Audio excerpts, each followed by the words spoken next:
Est-ce que vous saviez que cette chaussure a failli ne jamais exister? I need the greatest basketball shoe that's ever been made. Who's the player? Michael Jordan.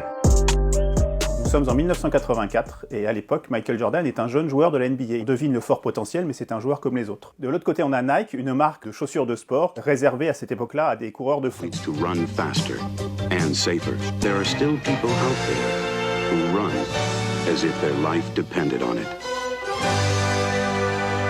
Au milieu des années 80, Nike, c'est une toute petite firme de sport très anonyme qui fait un tout petit chiffre d'affaires et qui est écrasée par les géants de l'époque, Adidas, Converse, Reebok, etc. En 1984, Nike cherche à se développer sur d'autres secteurs et notamment le basket. La marque dépêche un de ses employés qui s'appelle Sonny Vaccaro.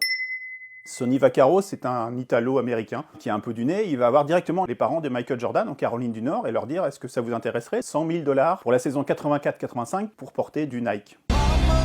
My name's Sonny Vaccaro. I'm with Nike. Do you typically make it a habit of showing up at people's front doors unannounced? I don't like to take no for an answer. Oh man, here we go. Les parents, ils sont plutôt intéressés parce qu'à l'époque, on ne gagne pas encore des fortunes en NBA. Michael Jordan, il a jamais entendu parler de Nike. Ça l'intéresse pas de signer avec Nike, il veut jouer en Adidas. Sauf que Jordan, il a rien de spectaculaire au départ, il mesure 1m98. Les marques, elles s'intéressent pas à des joueurs qui font moins de 2 mètres et qui sont considérés comme petits. Et Adidas lui dit: ouais, non, pas vraiment. Monsieur Jordan, vous ne nous intéressez pas, passez votre chemin, on va aller en voir d'autres. Michael Jordan reçoit quand même une proposition d'une autre marque qui est Converse, qui lui propose la même somme, 100 000.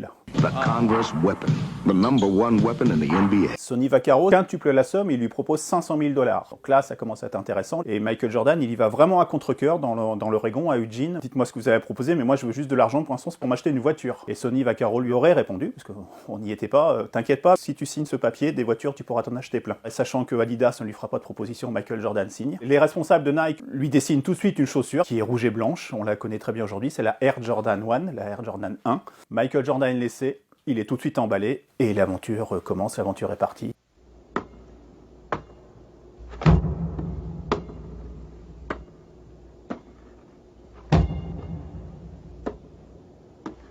On September 15th, Nike created a revolutionary new basketball shoe, Air Jordans, from Nike.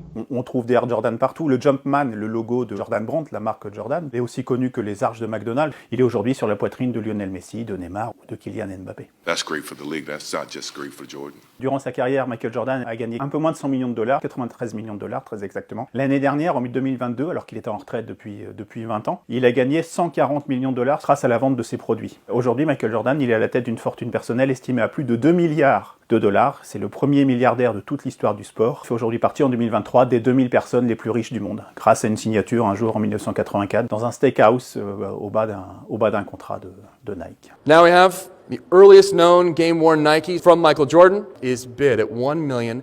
$1,200,000 at $1,200,000. Sold.